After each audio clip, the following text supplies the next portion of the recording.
지금 응급실에서도 계셨다고요? 네, 맞습니다. 아, 응급실에서 네. 실제로 환자도 보시고 몇 년이나 계셨어요? 제가 국회 들어오기 전까지 10년 정도 응급실에서요? 네, 지역에 있는 소아 전문 응급센터에서 근무했습니다. 아, 그러시군요. 그리고 굉장히 응급실에 대해서는 누구보다도 잘 아시겠네요.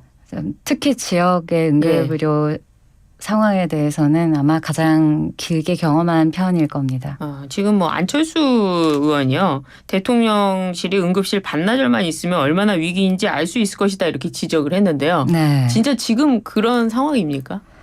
이게 장기적인 관점이 있고 단기적인 관점이 있을 수 있는데 장기적인 관점은 제가 근무를 하고 있을 때도 실제로 진행이 됐던 부분이 있어서 이송을 받을 수 없는 상황, 그래서 배후 진료가 불가능해서 최종 진료까지가 불가능하기 때문에 그 환자를 받아서 응급실에서 뭐라도 해주면 안 되냐, 이것을 했다가는 환자에게 더 해로운 상황이 발생할 수 있는 이런 부분들이 많습니다. 응급실뿐만이 아니라 소아과나 내과나 수술할 수 있는 과들 혹은 중환자실 이런 인프라가 다 이미 무너졌기 때문인데요. 그것이 장기적인 이유 중에 하나이고, 또 하나는 이번에 이제 참 슬픈 사건인데 이제 2살 여아가 이번에 응급실을 돌다가 의식불명에 결국 빠졌다. 근데 이것도 사실 한 10년 전만 해도 소아청소년과도 다 돌아가고 있었고 소아중환자실 치료도 됐기 때문에 웬만한 응급실에서는 응급의학과 의사가 보고 바로 입원을 시켜서 처치할 수 있는 상황이었을 겁니다.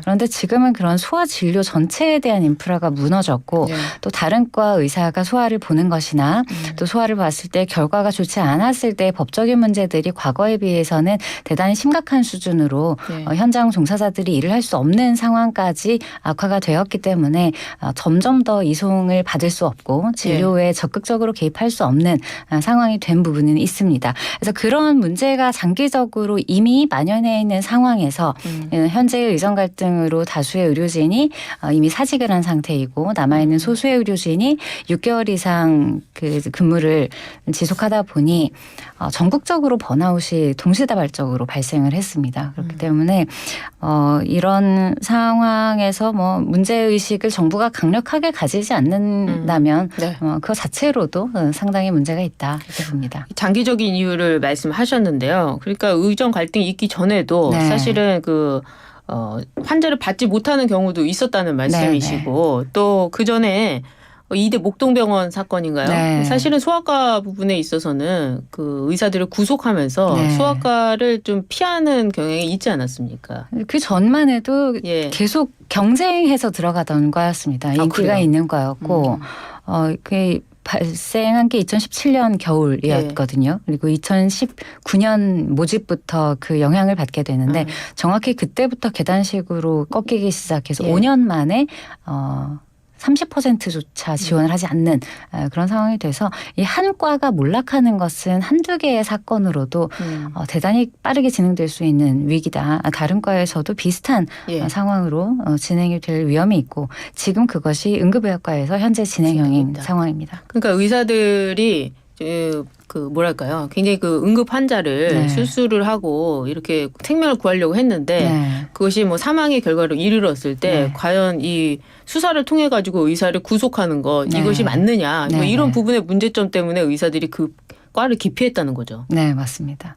지금도 근데 그런 환경이 계속되고 있습니까? 지속되고 있고 이번에 이 2살 여아 경련으로 인한 의식불명 이야기가 나왔을 때 소아청소년과 의사들이 입을 모아서 이야기했던 것이 우리도 이런 환자를 받고 싶었고 받고 있었다. 그런데 배후 진료가 안 되는 것에 대해서 법적 책임을 물은 판례가 최근에 또 나왔습니다.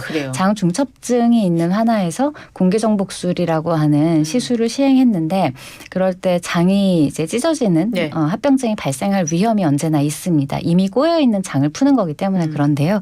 그 상황에서 당연히 그 이후에 문제가 발견되면 수술할 수 있는 과로 또 옮겨서 처치하는 것이 일반적이고 정상적인 치료의 과정이고 또 발생할 수 있는 경과입니다. 그런데 그 현재 전국의 소아외과 지원이 사실상 되는 병원이 거의 없는 상황에서 아무튼 그게 꼬여 있는 상황이 오래 지속되면 장 괴사가 진행되기 때문에 아무 아무튼 할 수 있는 걸 해주었으나 후속 진료가 안 되는 병원에서 왜 이런 위험한 시술을 했냐는 이유로 유죄가 나온 판례가 최근에 있었습니다. 네. 그런데 그건 안 할 수는 없는 처치거든요. 그렇죠. 그리고 예. 적절한 처치를 했고 그런데 그런 것들이 만일 의사가 어떤 잘못을 실제로 일부러 예. 저질렀거나 그렇죠. 뭐 범죄에 가까운 일이었다면 의사들이 이렇게 공분하거나 몸을 사리지 않았을 겁니다. 내가 그렇게 하지 않으면 되는 일이니까요. 예. 그런데 제가 보기에도 내가 그 응급실에 있었어도 이렇게 처치를 했을 거고 이런 같은 결정을 했을 텐데 네. 라는 생각을 모든 소아청소년과 의사들이 하다 보니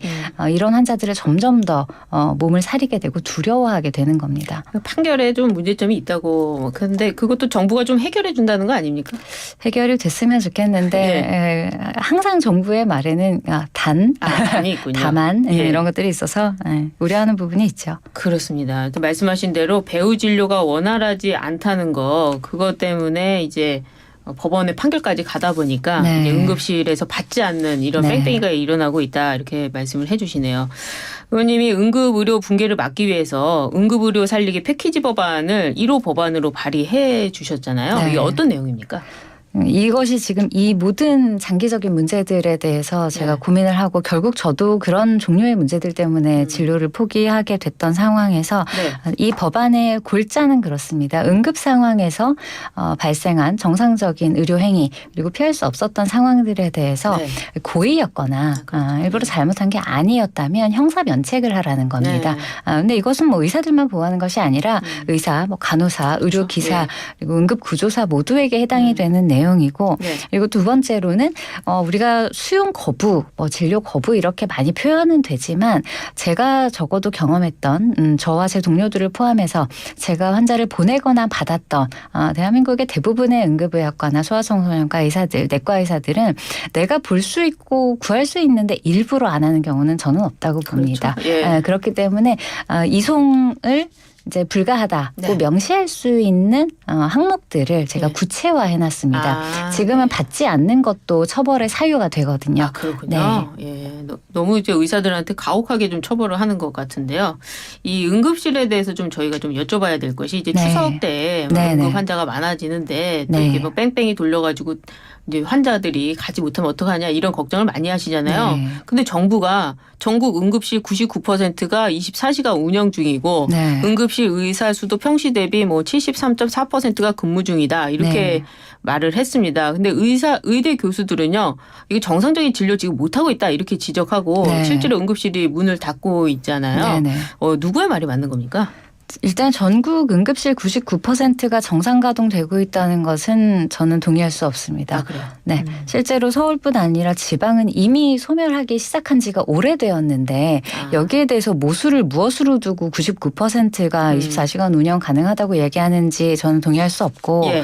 응급실 의사들이 지금 73.4% 근무 중이다 이렇게 했는데 네. 이건 이렇게 보면 되는 겁니다. 이게 응급실이라는 곳은 24시간이 동일한 질적 수준을 유지하면서 그렇죠. 돌아가야 예. 하는데 인력의 30%가 빠진다는 것은 근무 스케줄이 안 나온다는 얘기입니다.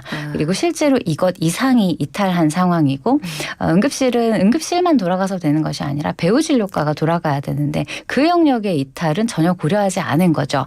그러니 정부는 건물이 서 있기만 하면 붕괴된 게 아니다고 이야기를 하는 것이고 의대 교수들은 집안이 이미 침하 중이고 벽에 금이 갔으면 이것은 네. 이미 붕괴다 이렇게 표현하는 거라고 이해하셔야 될 것 같습니다. 그리고 응급실에 계셔보셨으니까 사실은 우리나라 응급실은요 경증도 뭐 네. 감기만 걸려도 오고 뭐 이런 경우도 굉장히 네. 많잖아요. 그래서 사실은 그런 문제점은 많이 지적이 됐었죠. 뭐 네. 의정 갈등이 있기 전에도 그 지적이 됐었던 부분인데 네. 정부가 이 경증 환자의 응급실 진료비 부담을 90%로 높이는 방안을 이르면 이번 추석 때부터 적용하기로 했습니다. 이런 대책이 효과적이라고 보세요? 기본적으로 진료비 부담률에 있어서 경증 중증의 차이 네. 그리고 1차 병원과 상급 병원의 차이는 원래는 있어야 하는 그렇죠. 것이 맞는데 예. 지금까지는 정부가 오히려 그것이 옳지 않다는 식으로 정책을 항상 짜왔습니다. 예. 그런데 지금 상황이 발생을 하니까 갑자기 이것이 올바른 것처럼 또 태도를 바꾼 부분이 있고요. 중증과 경증의 판단은 환자 스스로 판단하기도 어렵지만 네. 더 중요한 건 의사들도 평가하기가 쉬운 부분이 아닙니다. 어떤 그래요? 환자는 들어왔을 때 경증인 줄 알았는데 검사가 진행됨에 따라서 이게 정말 심각하구나 하고 저희가 예. 진단을 계속 수정해 나가는 과정도 있을 수 있고요. 특히 소아의 경우는 멀쩡하게 들어왔는데 10분, 20분 만에 급격하게 나빠지는 경우도 예. 많고 대단히 중증인 것처럼 보였으나 아주 단순한 처치만으로도 멀쩡해지는 경우도 소아에는 많습니다. 그렇기 때문에 이것이 하나의 환자에서도 무자르듯 나뉘는 증상이 아닌데 정부는 응급실에 어떤 의사든 놔두면 기능을 할 거라고 생각하는 단순화 그리고 환자에 대해서도 중증과 경증이 네. 칼로베드 나누어질 것이라고 생각하는 단순화. 그래서 이 의료 전체의 시스템과 의료의 결정 과정의 진행을 대단히 단순화해서 이해하려고 하다 보니 이 결정이나 네. 판단이 잘못 자꾸 내려지는 것이 아닌가 좀 우려가 됩니다.